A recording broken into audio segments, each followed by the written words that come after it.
खासदार संजय जाधव या ठिकाणी दाखल झाले। त्यांनी छत्रपती शिवरायांच्या अश्वारूढ पुतळ्याचं अनावरण केलेलं आहे। खासदार साहेब, पहिली प्रतिक्रिया काय?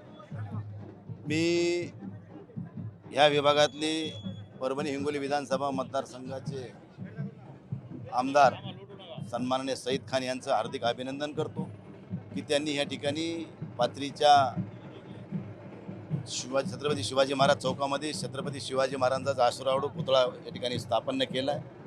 त्याचं अनावरण आज माझ्या हस्ते झालं आहे। मी सर्व आमदारांचं तर स्वागत करतो, पण पूर्ण पाथरी तालुक्यातील नागरिकांचं मनपूर्वक स्वागत करतो। पाथरीकरांची इच्छा आज पूर्ण झाली असं म्हणायला हरकत नाही, कारण यासाठी बराच संघर्ष झाला।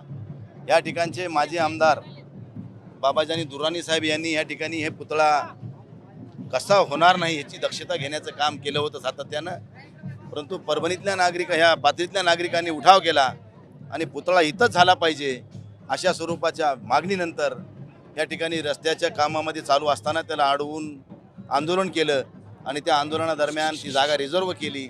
नंतर शासकीय परवानग्या घेतल्या आणि आज अश्वारूढ पुतळा आमदार सईद खान यांच्या रूपानं उभा राहिला आहे। याबद्दल आम्ही सगळेजण समाधानी आहोत। जिल्हाधिकारी त्याचबरोबर पोलीस अधीक्षक असतील, त्यांनी या पुतळ्याला परमिशन दिली नाहीये, त्यात राजकारण शिजलं असा आरोप सईद खान यांनी केलाय। तुम्हाला काय वाटतं? त्यांनी दिला जरी नसेल तर त्यांना द्यावं लागेल।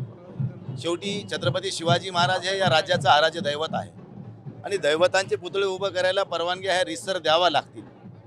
एवढं सगळं उभारणी केले त्या अर्थी परवानग्या आहे, त्या अर्थीच होऊ शकते। उद्धव ठाकरे यांची परभणीमध्ये आज सभा होती, त्या सभेकडे तुम्ही कसं बघता? आता ते उद्धव साहेब पक्षाचे नेते आहेत, ते त्यांच्या परीने कार्यक्रम घेणार, त्यांच्यासाठी आलेत, त्यांचं प्रभावती नगरीत स्वागत आहे। संजय राऊत सातत्यानं तुमच्या 6 खासदारावरून ते टीका करतायत, त्या टीकेकडे तुम्ही कसं बघता? बघा, मी राऊत साहेबाच्या तर ज्या त्यांच्या काय प्रतिक्रिया आल्यात, मला त्याच्या बाबतीत कधी कधी हसू येते आणि कधी किळस बी येते की एवढा मोठा माणूस अशा पद्धतीचं वेताल वक्तव्य करू शकते, हे पुऱ्या वारकरी संप्रदायाचा अपमान आहे। कारण मी ज्या वारकरी संप्रदायामध्ये काम करतो, आयुष्याच्या शेवटच्या क्षणापर्यंत सुद्धा कधी आम्ही अशा गोष्टी करू शकणार नाही।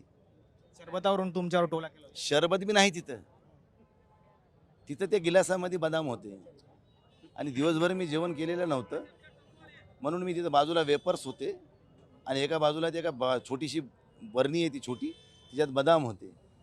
ते मी असा काढून खाताना तर त्याच्यामध्ये बघा तुम्हाला दिसते, तुम्हाला असं त्या बरणीतून मी हात घालून बदाम काढते, खाताना दिसलं।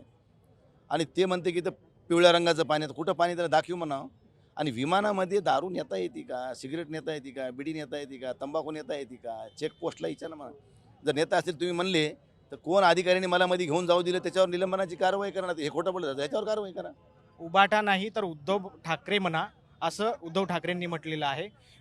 उभाटा नाही तर उद्धव ठाकरे असं म्हणा, असं त्यांनी म्हटलेलं आहे। उभाटा असा उल्लेख केला जातो सातत्यानं। मी तर नाही म्हणलो उभाटा, मी तर कधीही उद्धव साहेबच म्हणणार ना, बाकीचं काही बोलायचा प्रश्नच नाही। टीईटी पेपर फुटलाय, त्याच्यावरनं राहुल गांधी टीका करतायत, विरोधी पक्ष सातत्यानं सरकारवरती टीका करताय, कसं बघतात याकडे?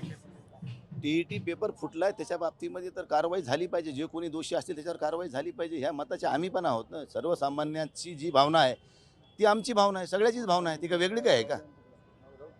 इमान राखावा कोण म्हणतंय? बेईमान म्हणतात, ज्याने शिवसेनेसोबत बेईमानी केली तो देवेंद्र फडणवीस यांच्या सुद्धा बेईमानी करतील, असं उद्धव ठाकरे। उद्धव ठाकरे साहेबांनी काय बोलले हे मला माहीत नाही, आणि काही बोलले असेल तरी त्यांच्या बाबतीत काही बोलायचं नाही, आपण पहिले ठरलेलं आहे। आपण बघतोय की खासदार संजय जाधव यांनी टीव्ही9शी बातचीत केली आहे। उद्धव ठाकरे यांच्यावर काहीही बोलणार नाही असं त्यांनी या ठिकाणी म्हटलेलं आहे। अनिकेत दहातोंडेसह ज्ञानेश्वर हुंडा, टीव्ही9 मराठी, परभणी।